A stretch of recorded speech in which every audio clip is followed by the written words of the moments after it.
Hello and welcome to the Decking Awesome podcast. My name is Owen and I'm joined by the awesome Ciara and Brian. Hello. Hey. Today we're talking about Gaelcon 2021, an awesome RPG convention in Ireland. This year the convention was virtual, hosting all sorts from Dungeons and Dragons to newly created systems. We had a great time with all these creative events. It felt really good to geek out with everyone who attended. Ciara, you were actually one of the lead organisers of the event and did a fantastic job with it. How was the event for you? Well, I had a great time. It was a really good experience to work with lots of people who are very passionate about RPGs in Ireland and to get involved in the board game community. It was a little difficult to build up the same level of enthusiasm as an in-person event usually has, because it was virtual and it's probably the last of the fully virtual events, hopefully, fingers crossed, that we're going to have. And it just meant that people have kind of got virtual fatigue a little bit. So it took a little more work to get people enthusiastic for it. But there were so many games run and so many events still happened. And I guess a lot more panels and things that might not have been an option in person. So there were some advantages to it. Yeah, because I think RPGs have a little bit of a handy trick that so many people during COVID have taken up role-playing games and Dungeons and Dragons because of Zoom and stuff like that you can now do D&D with your friend in Australia or stuff like that. So it's not as bad as, say, a board game convention, which has those trickiness of, you're playing a computer game almost on Zoom. But the RPGs at least feel a little bit more natural. I suppose with the board games, you're reliant on your version of the game already being online. Yeah. At least with the RPGs, if you want to do kind of theater of the mind or you want to just tell a story and have people sit there and roll dice in front of them, it works quite well. So yeah, I really enjoyed Gaelcon. Yeah, definitely. I wanted to see more board game events, but it was a real struggle. To be fair to the Dublin Gamers, they organised some really great events. And because I was organising staffing, I couldn't attend any of them. So I think there's a little bit of irony there in that would be the thing I most wanted to attend. But due to the timing and when they were running, I actually couldn't. And I worry that it might lead to there being less events. But they run really great events. So I was really disappointed that I couldn't make any of them. It would be great to see more like industry partners, I guess, involved in that sort of thing, because like Ireland is lucky that we actually do have a board game manufacturing company, a big one, and a few small board game designers who work here and get games manufactured. So it's not like there's no community there at all. Cardamundi is a big manufacturer. And then we also have like big video game developers like John Romero in Galway. He does Doom. He used to do Doom. He's really, really popular. But I know he's a computer game developer. But yeah, there's a lot of cool Irish stuff out there that could be promoters of such a cool event like this. Exactly. And like overall, it was really nice to be part of the community. Like you really I can't complain. There's a lot of history with this event. It's really big. I'm only recent, I think since it's gone virtual, I've volunteered at it. So, and gotten involved, mostly because it's on a really unusual weekend. And it has an award-winning charity auction, which I thought was really cool. So fair play to them. Yeah, there was a lot of pressure to get the event right. And hopefully it will flow over into a great event next year as well. Yeah, I can't wait to see what it's like back to reality, back to in-person. Yeah, it'll be so strange to be back at in-person conference or conventions again. Yeah, weird. I can't wait for it. I'm sick of looking at a screen, if we're being honest. But I'm glad Gaelcon has wrapped this up for virtual conventions. It was a good one to finish on. Yeah, we started doing face-to-face Dungeons and Dragons actually with our group after going from virtual. So it's weird to go back to the normal or the new normal. Brian, you also attended a convention. How'd you get on? I really liked it. Now, I wasn't as heavily involved as Ciara, but I was lucky enough to be invited to be a panelist on two of the talks on board game design and getting a board game made and up and out there and some of the difficulties that you might face. I didn't, unfortunately, with other work commitments, I only kind of got to attend one RPG and missed a lot of the talks, but some of the ones that we were able to see were absolutely brilliant. I had a great time. I've never been a panelist before for a talk show, so it was a very interesting experience. I really enjoyed it. It's great to have people think that I know a lot about stuff. because that doesn't happen often. And once you get to know me, that happens even less. But it was fun to have a load of strangers think that I was an expert at this. Harsh. Self-harsh. Yes, some of the talks you were in were the world of Irish board game design, which is really interesting. Do you want to talk a little bit about that?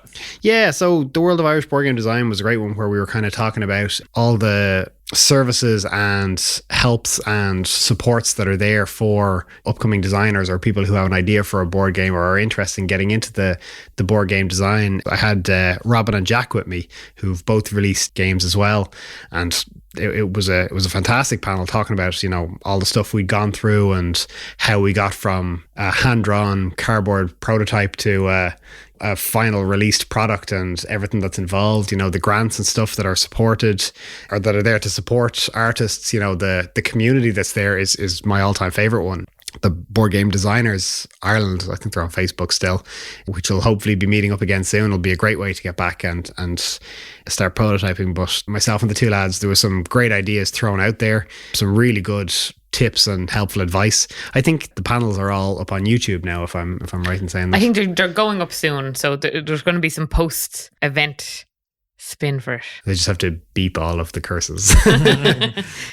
Yes, there is some sort of post-editing going on. So possibly by the time this comes out or you're listening to this, they might already be on YouTube, but yeah.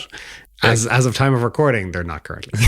Yeah, Kira and I attended that as well, and it was really interesting to see the different approaches that you, Robin, and Jack had on releasing board games. And like, some went with publishers, some went with creating their own, and it's interesting to see how that affected, in a specific Irish way, board game design. And even the marketing, the different ways, like Robin's just keep making free things to get people in, and then when you've got a good idea, you can kind of get to know it, because you can't tell what the market's going to be like. I like that idea. I like his That's very clever, yeah. Yeah.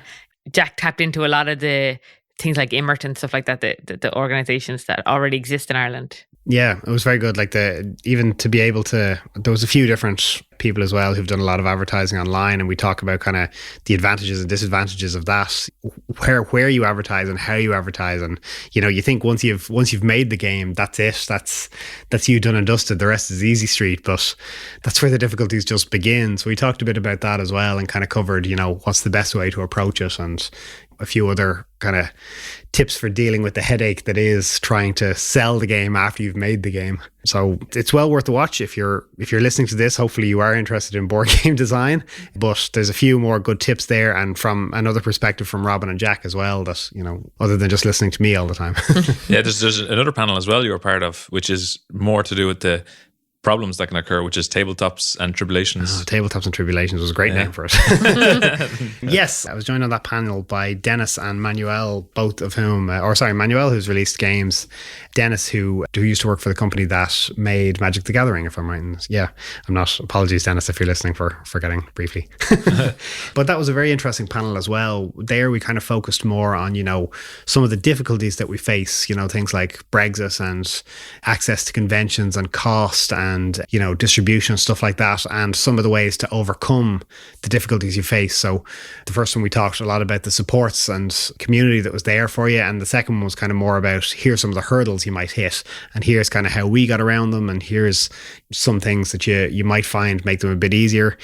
COVID and everything has been a big hindrance on little board game designers like ourselves, where, you know, you need to get out there and play test and promote. You know, it'd be great to have a €2 million budget for marketing where you can just blast the new game all over everywhere and have people know about it and then want to buy it. But for us, you know, we were very dependent on going to conventions and promoting there and doing local grassroots stuff. Yes, that's exactly what I want. Thank you. Yeah. Here we kind of talked more about, you know, what was involved and, you know, different ways to go about it and how we've kind of gotten around the difficulties that COVID has posed and Brexit and everything else.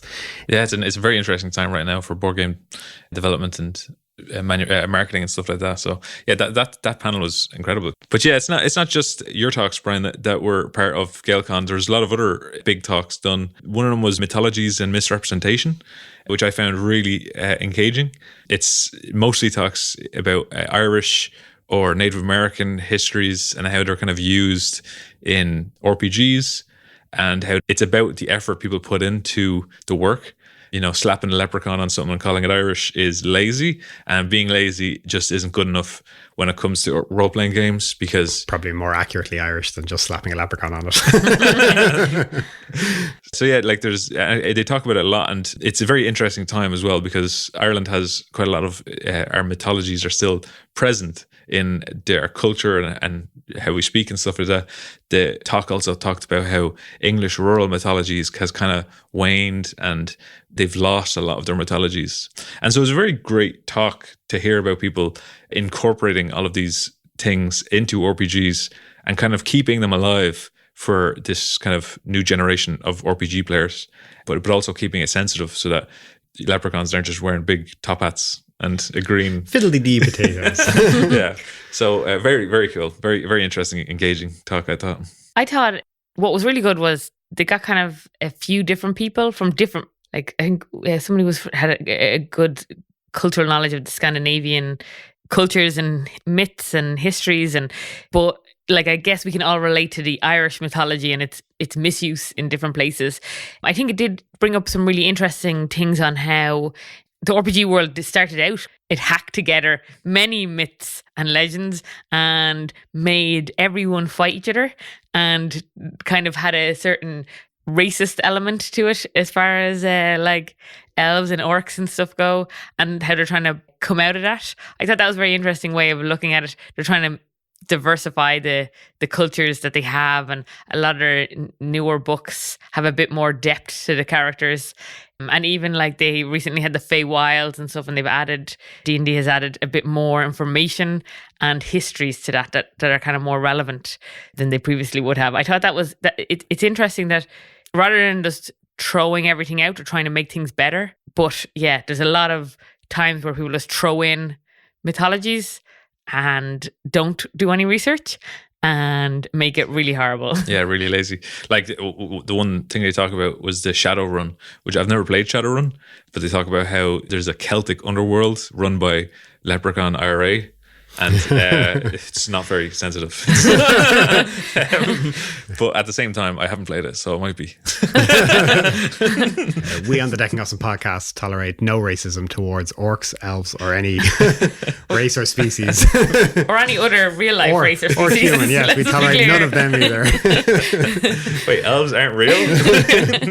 That's the exact kind of stereotype we're trying to get away from. And another great big talk that we attended was the content creative process, which is about writers doing their profession. You attended as well, Ciara, didn't you? I did. I found it very interesting. I think actually, obviously the podcast comes into it too, just trying to put together pieces and hearing what other people do, because you really find that it seems easy enough to put together these things when you're on the outside looking in.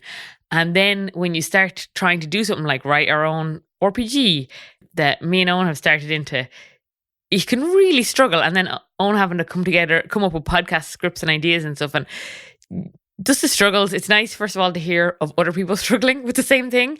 They had some tips and interesting things about their own creative process that I found good. What about you? I really liked it. It especially touched in, obviously it helped us a lot because we were writing an RPG at the moment, but it also touched on if you're trying to make this a profession, trying to make it actually your life's work, which is how do you make money out of writing, which is really tricky. Obviously with our RPG, it's our side project rather than our actual profession, which gives us a little bit more leeway into doing it when we have the creative juices flowing rather than forced to, because it's, 9 p.m. on a Thursday and you have to get something done. And so, yeah, the creative process is different for different people and people make money out of it different ways. Definitely a great talk to look at if you want to learn more about that and you want to become a writer yourself. Yeah, and I think that they touch on a lot of the modern ways to make money out of it as well. Like those discussions on how well and how badly Patreon can be run and things like that, where Twitch streaming, Twitch streaming, things that are newer forms of monetization and how they're helping or hindering the creative world. So having that information is really, really handy to anyone who might be thinking of setting up their own podcast or their own RPG. If they're going to be writing a lot of them, what you might do. And like sometimes the best way to get the creative juices flowing is a bit of adrenaline. So if you're robbing a bank, you're making money. you're getting the creative juices going. You know, it's win-win. You're going to fail robbing the bank if you start writing a novel halfway through. Well, I mean, you know, You're in the safe. You're like, voice notes. That's what they're true. just little headset connected to a dictaphone. Boom. Yeah, and And then they record trace yourself you. robbing, and then also saying exactly how you did it as you're robbing. We don't it. advocate robbing banks unless it's for creative purposes. And you give the money back. Some of the money. But yeah, Gaelcon obviously is not just about the big talks, which are really helpful and fun for people to entertain, but there's also the RPGs, which are the biggest part of it. Luckily, I didn't have to go to a big talk, or I didn't have to be a panelist, or I didn't have to organize it. And so I got to go to loads of the RPGs in Gaelcon. I tried to go to as many as I could. It was really, really fun. They're all so well done, and everyone has a real joy for it. A lot of them were like previous organizers of the conventions, and they wanted to get more time. So it looks like people kind of flick back and forth between being game masters and organizers. But yeah, it was just really great to nerd out with everybody. Let's talk about some of the RPGs we got into. Let's start off with the one that all three of us attended at the same time, Fey Earth. Oh, that was a really good one. I That enjoyed was really good. Yeah. That was DM'd by Lloyd, who did an absolutely amazing job. He really brought it to life. That was fantastic. Yeah, I think he was perfect in his bringing it to life without getting stuck on the rules or trying to, force us to do things that we didn't want to do. He allowed us it had a very open world feel to it. There was enough plot to keep us compelled to be interested and to want to see to the end. There was a lot going on. It was really, really interesting and a system that I had never used before. I don't know if either of the two of you had. No, and it was a strange one. It was similar enough to D&D, but it was like, I mean, it was interesting that you could really ramp up your spells. That you like, what was it, mana points or something like that you used to cast your spells. But if you wanted to cast like a super power spell, you can just burn all your mana in one spell. I mean, it's not very tactical, but like if you just need that big push to finish the fight, it's a great way to do it. Yeah. And then after that, you're just standing there with no magic, throwing small little daggers at people. Yeah, I absolutely loved it because I was worried. It was a unique D20 system that Lloyd was DMing, and it was kind of advertised as a steampunk fantasy realm. And then when we got there, we went into the English town of Carlisle and started talking to different manufacturers, and like, there's bread and there's wood and there's all sorts of different kind of real, like classic kind of manufacturers there. And it turns out that all those places in Carlisle are real, and a lot of the mythologies he was talking about were real. And that kind of fed into the whole talk, the big talk of mythologies and stuff like that. This wasn't lazy. This was like really thought of to kind of bring everything together. What would magic look like in real Carlisle? Very little steam and almost non-existent punk. You could be punk if you wanted. You guys suppose, yeah. However, the name of the scenario, very apt. Yes. Fey Earth. Fey Earth, yeah. And yeah, it actually talks a lot about the classic mythologies in England at that time. And it was really, really fun. I definitely recommend, if anybody has a chance to play Fey Earth, definitely give it a go. Lots of role-playing in it, lots of investigation and talking to different characters all around town. And it had a beautiful quality of, there's this kind of lantern festival that was occurring during the RPG, and as you were going through town and investigating this crime that happened, people were celebrating the Lantern Festival and things were happening. And it felt real. It felt kind of like you could get interacted with it. And so Lloyd did a great job of kind of interweaving all of these thematic elements into it and then bring it all to a crescendo at the end. Obviously, we don't have to say what happened at the end, but it was cool. It was a very good end. It was. Actually, I say it was a really good end. I had to leave to be on a panel. And these two still haven't told me what happened at the end of it. Well, we're not going to tell you now. Well, so fellow listener, I join you in suspense at not knowing what happened. It was very culty. There was demons involved. And yeah, that's, I don't know if we can say more. Yeah. We were relatively successful. But I definitely think like even just the flexibility of being able to talk to people and having a lot of characters in the background that you could interact with, but you didn't have to, made it very enjoyable. That it wasn't just like, this is the only person around, so this is the only person you can talk to. Yeah, it seemed very well written that, even some random passerby you could stop, and there was a story or a little hint or something there for you. So I actually don't know who wrote it, but kudos to whoever did. They were very thorough with it. Yeah, and I liked the different types of characters. It felt a little reminiscent of a lot of fantasy. You had the mage and the healer and the fighter, but people had enough skills inside their character sheets to be able to actually use their characters in a non-combat way. So lots of utility ways of using their abilities, which I always love in role-playing games, because our group, when we play D&D, almost never gets into combats. Even though you can put 20 orcs in front of them and say you're about to start attacking them, they'll find a way to not get into combat and convince those orcs to be on their side somehow. I like the combats. Half the group likes the combats, and even those half of the group who like the combats still, for some reason, try and avoid it all. Yeah, it's way more fun if you're you see a dragon and you're all right, and the dragon says, let's do this, and then you don't do this. Very satisfying. By the way, the schedule says it was Neil who wrote it. Thank you, Neil. It was very good. It was very good, very enjoyable. I think it was great to have that, because we were all kind of stressed out as well, organizing and doing panels and stuff like that. And it was great for Lloyd to kind of run us through that. I thought it was a great way to de-stress. Yeah, definitely. Just I had the time scheduled off, and I just got to relax and actually enjoy a bit of the convention. So that was really good. The first RPG, these are a lot of the ones I ran into. First RPG I went to was called Silhouettes, Hall of the Mountain King, which was run by Max. And I have to say, it was probably my favorite RPG of the convention. It uses a single D20 and his own custom RPG rules. And the idea is you are people with special powers. So my power was I can create any weapon out of fire. Okay. And another person could control the wind. And you were facing off against people who were trying to destroy the planet. With your powers combined. It's not all elemental powers, but yeah, mostly elemental powers. But the enemies you're facing had different powers as well. But you're always it was always the group against one person. And obviously you can't really do that in D&D, because the more players you add, the action economy doesn't work. And so the whole thing breaks down. But Max's system makes it incredibly entertaining for a group of people to go up against one person, because it's a battle against the powers. So they're, the bad guy is trying to kill you while trying to defend against your special powers, and you're trying to figure out their weak point. So a guy comes up, I'll ruin the first guy anyway, because it's just really funny. A guy comes up called Nutmeg, and he's this big kind of jock, and he's beating up this kid, and he can turn invisible, And so that's the first guy you face in the adventure, and it's really fun. And so you try and you create a sword or a whip or something. You try and whip him, and the whip goes through him because he can turn invisible, or he can turn transparent. I can't remember what the word is for that. And you have to figure a way of using your abilities, or trying to figure out what his weak point is. Turns out his weak point is he's allergic to nuts.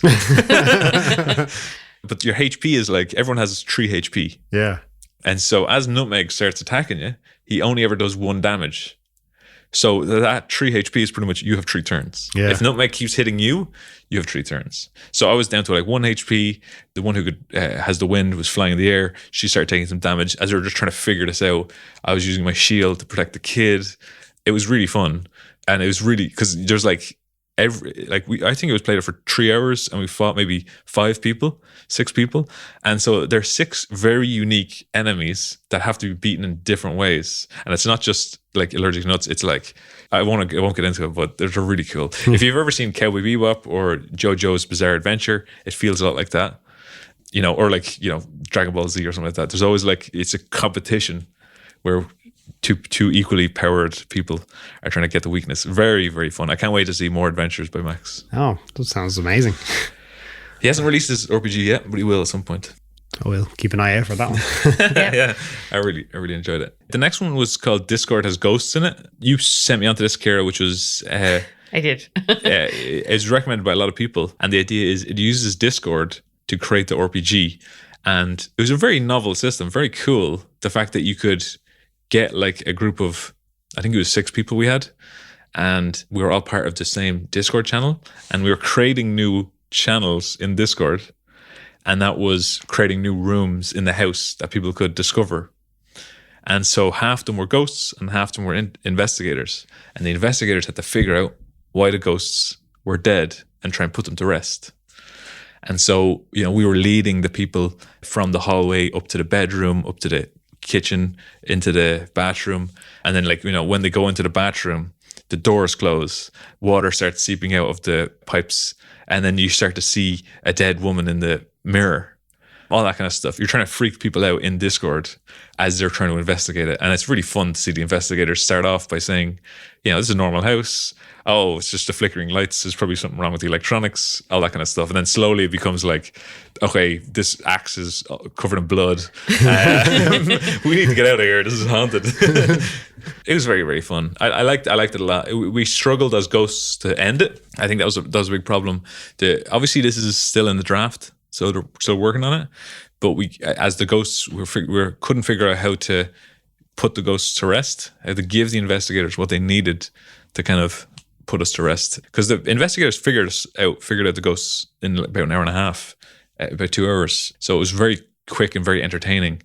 But then they ended up just not being able to figure out how to, because we didn't give ourselves a backstory to kind of resolve. Yeah. So they ended up just setting fire to the house. Well, if I can't solve these ghosts, may as well just burn them out. Yeah. I really I liked it a lot. I definitely played again. Knowing what I know now, I would just give myself a more resolvable ghost background. And did you feel like you got to create your ghost background, did you? Yeah. And did you feel very linked to it then? Yeah, I liked it. I think we obviously the Three Ghosts, this is our first time playing it. We didn't two of us were game masters before, like me, but we didn't really know what we're trying to do, the story we were trying to tell. But if we knew it now, we would do it. For some reason, I got locked into my head that I wanted to be buried underground and have been killed by a family member or buried alive by a family member. That's very hard to resolve. I don't know how you resolve that. I don't know. I've seen Kira sometimes thinking about doing that to you. But it was really fun to role play it. It was really fun to kind of pretend it happens. Yeah, I liked it. And yeah, the next one was No Job Too Small, which is the only D&D RPG I taught on Gaelcon, which was great to see. I love seeing new systems, and throughout Gaelcon, it was great to see all sorts of cool new systems being played. But No Job Too Small was the Dungeons and Dragons done by Sean Donnelly, and he created a really interesting Dungeons and Dragons adventure. Very tropey, but he kind of broke the tropes as well in a great way. It had dragons, it had dungeons, treasures and traps. I don't know if you've ever seen the Witcher episode where they start off in a tavern and there's a lot of people trying to get the dragon or dragon egg or something like that. I can't remember what episode that is. Yeah. At the end. Yeah. And you see all the groups in the tavern. It's a lot like that. Except for our group wasn't like the Witcher at all. Our group was like the mingle social group. Because we ended up talking to every group and getting ins and just figuring stuff out. And it was really fun. But we ended up spending way too long in that tavern. Like the tavern was obviously meant as an intro. 5 minutes, you're out, you're going into the dungeon. But we spent an hour there talking to the rat folk, the goblins, the dwarves, the paladins, everybody. And we're just messing with them all. And we're taking the maps from the goblins and stuff like that and replacing it with other ones and stuff. It was just great to RPG with a bunch of people who knew the rules for Dungeons and Dragons and just were having a good, fun time. And fair play to Sean Donnelly for actually being able to handle just people who are just messers, you know? How do you find it compared to so we don't often do short once-offs. Even the once-offs we do are usually 2 sessions long, bar Brian's holiday-themed adventures. Christmas and Halloween ones, yeah. Yeah, how did you find they compared to long campaigns? And I think it worked because, one-shots are notoriously never one-shots. They always keep going. But I think the key that Sean Donnelly figured out, and I don't know if he did this intentionally or not, is that if you give the map of the dungeon to the players, they can visually see how long it's going to take. And they can kind of give themselves time saying, all right, this is a one-shot. When we need to get through this dungeon, so I'm going to give myself enough time. So they'll hurry themselves up. Whereas if they don't know how big the dungeon is, they'll just take their time. That's an interesting approach, yeah. Just tell them show them how long it's going to take without showing them anything, I suppose, yeah, there's no, unless you have hidden rooms and stuff like that, there's no real reason that you can't give someone a dungeon. Because if you're walking into a room, you don't know, is it going to be the last one? Is it just going to be another room before the next room? Or yeah, exactly. And it doesn't give away traps and things like that. All that stuff and monsters can be added. Yeah, that's a very good way of counting it down. And I just love the fact that you can inhabit a character pretty quickly in that tavern. And then obviously once the tavern scene was done, it was mostly combat, traps, that kind of stuff, figuring things out, problem solving. And then, but the thing is, in that dungeon, obviously the other groups, the rat folk and the paladins, they were all going through as well. And so your choices in the tavern kind of mattered. So it was great, 2 separate parts to it, tavern and the dungeon. Yeah, I'd definitely do it again. It's a very cool concept. Sounds really interesting, yeah. Yeah. And were you saying there was some sort of card game in it?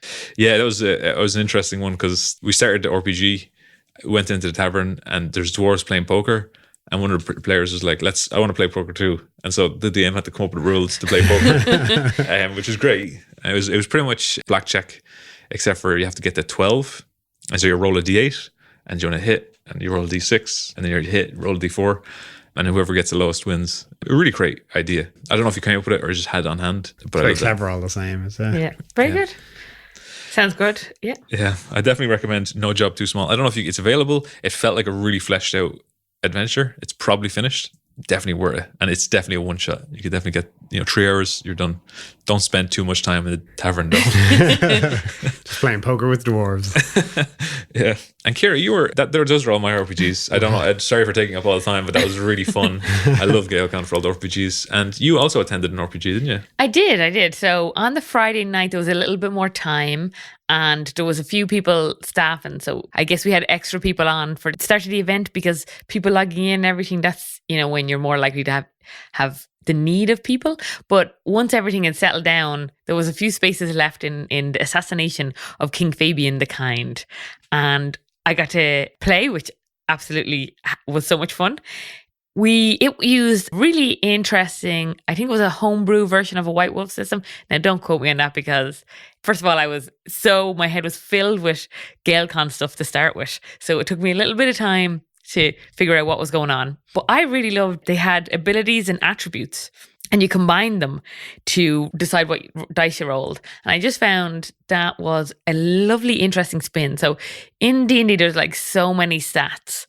There's investigation and I know they're like wisdom, nature, say, and you have to combine. And this was just like really flexible in that you combine them on the fly. So you can go like, oh, I'm doing something dexterous, but like it's dexterous with like a kind of a brawling element. So I combined those 2 attributes and I found I got very distracted by the novelty of that combinations, but it was a really good story. We were obviously trying to assassinate King Fabian. It was very clear. King Fabian the Kind. You're trying to murder he the wasn't nicest as kind king as his title. He was bringing imbalance to the universe, or at least the town. So yeah, we did. It was really good. We had some interesting planning. A lot of it was just like planning how to get into the castle, and I enjoyed it. We did a lot of it felt like there was like a whole like brainstorming element and then an actual doing element, and then for some reason we made some very bad decisions to split the party, but we had a lot of fun with it and everyone got to get involved and everyone pitched in and did unusual things. It was just really, really good, and the DM, who I can't remember the name of, which is very bad, was really, really great at like making sure that everyone got to do stuff, and it was just really enjoyable. It was Roland Cooper? Roland, yeah, sorry. And Roland does loads of DMing actually at Gaelcon as well, but it just the name slipped my mind completely there for a second. There's a lot of people. But the only thing that was a little bit disappointing is that we did go over a bit because we started late, I guess because staff from the convention were joining. It meant that we started a little bit past the hour, so we did have to cut it short. But even that, Roland did a very clever thing in that he kind of let us get a little bit creative with the last battle, so that the second last battle was like our last battle, and then the last battle just wrapped up. And I thought that was really, really flexible of him to kind of make it still feel like we had to overcome a really big obstacle at the end and get it all done. It was really great. I like the comboing of, yeah, like because if you're trying to do something dexterous stealthily, to be able to combine the skills is an interesting feature rather than it having to be one or the other. And yeah, and I think so. It is a system out there, but I think the homebrew element was just to tidy up that system and make it a little bit easier to play in a short form. So that helped. Yeah, because some systems are much Yeah. suited for conventions and one shots than others. Yeah, I think Because one of your games wouldn't have suited us like a long campaign. And yes. Well, like Silhouette's my favorite one. You can definitely do it for a longer campaign, but I don't think it's designed for that. I think it's designed for like really quick combat encounters and trying to figure things out. But you could definitely, because it's an RPG with very little systems involved, you can still kind of role play. I create like a whip or whatever, and I'm doing it like an RPG thing. Like you can still use your powers outside of combat and have an RPG adventure because of the lack of kind of rules. So yeah, it's good. I think the less rules you have for a convention, the better. Sometimes it can be like a very daunting experience. yeah, too much to learn in like learning it and then playing it. But I definitely think the GMs at the event really put in the effort to try and simplify all the systems so that they played for a shorter thing. And I think that's one of the keys to having those sort of 4-hour sessions is if you do have a complicated system, have a DM that knows how to not pay attention to the complications if it's not necessary. Yeah, because that was the Feyert was the tricky one. There's a lot of detail in that, and it wasn't Dungeons & Dragons. It was a custom homebrew D20 system. And so people were trying to pick their stuff at the start. And like Lloyd was just saying, just pick whatever you feel. You want to be a brawler, pick a brawler. You want to be a mage, pick a mage. Don't worry too much about the specifics, and I'll just help you as you go along. And Lloyd helped us throughout the whole way. But I could see that system being great for a longer campaign. Yeah. I suppose we're getting more used to your character and you're using all the features of it rather than just like a blitz of the town or whatever you're in. Yeah, because I think it had cool magic system ideas that were created in there, and it gave you more freedom than say Dungeons and Dragons. I'd like to see a longer version of it, but it's tricky. I just want to play more RPGs, I think. Oh yeah, definitely. There are some other non-RPG events that happened. We went to one of them, Kira and me. Yeah. Which was Jog Brogson's fantasy map making. Yes, a really brilliant event. I have to say that. So I guess, as I said, we're doing our campaigns and map making comes up, funnily enough, in how to convey to people where they are and where they're going. So it was automatically eye-catching for the two of us in the schedule. And then the event itself was so interesting. And we made maps in it, many maps. So I think is it Yog or I'm Yog? He has been making maps for 30 years. So he's very experienced at it and he does a really good job. So actually in the charity auction, they auctioned off some of his maps and they were really, really interesting. Like he had one of Ireland that was really fascinating. And so he does a lot of custom work, but this was like 2 hours, learn to make maps. And he kind of started off with 30 minutes of like tutorial that was really, really like, here's what a barrel would look like from the top down. And here's here's the options for walls and things like that. And kind of like almost like a basic skill set to get you going. It was really interesting. You should be able to see the map making ones that we did in Instagram actually when this goes live. But yeah, he made it really simple and clear on how to make maps. So maps for inside houses, maps for in caves, maps for like traversing over water, and then like different elevations and stuff. And it's such a simple and easy way to do it that we created at least 2 each, everybody in the group, and then everyone combined theirs into one big map at the end. And it was just awesome to see like going through like stables and seeing like horses and then going into a cave and then coming out and like over a bridge. And it was just it was kind of funny, but also the system that he created works really well. And it looks stylized and kind of really nice. And you could see players in like Dungeons & Dragons or any RPG kind of traversing this and being like, who made this crazy house? This giant cube of... Yeah, really, really fun. And yeah, it gives you ideas as well. So like, because Kira was saying this as well when during the map making, sometimes you can get like caught in your own head of like, I have this dungeon and I have all of these traps that I want the players to go into. And so you are either cramming everything into a small area or you're trying to put it in too far. And with Yog's system, you kind of just deal with one thing in a one square. And then you kind of build that trap that you're trying to work on. And then you go over there and you build a combat encounter over here. And so you can kind of segment it in your head much easier. And it makes actually laying out a map much better.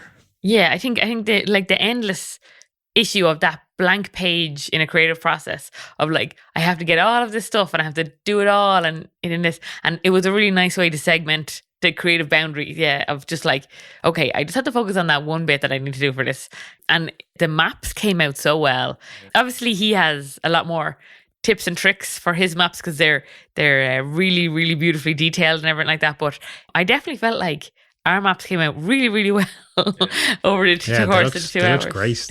Even the ones I saw you had here, and the big collage at the end of it was incredible looking.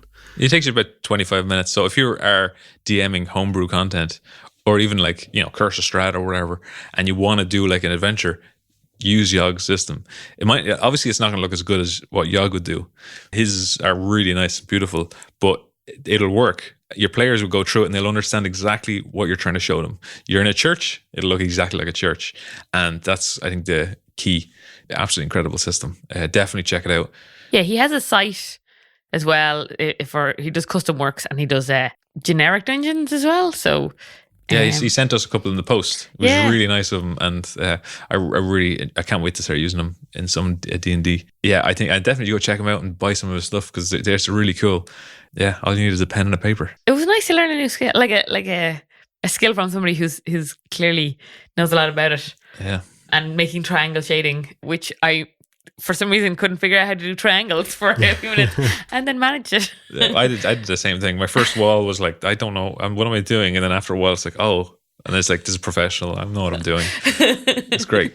It's a skill you can pick up pretty quickly. And it worked really well over Zoom because like you could see what he was doing, and then you could also see what everyone else is doing, and then you could also have a chat. It worked really well with Zoom. Yeah, and people could comment on like, oh, I tried to do this and it didn't work, or ooh, I'm trying to add an extra feature, or almost trying to do a water, and then like, having that natural conversation made it like interesting to hear about other people's maps and things. It was great. You can post it on Discord and then everyone gets to see it and everyone comments on it as they're just having a cup of tea and kind of settling down.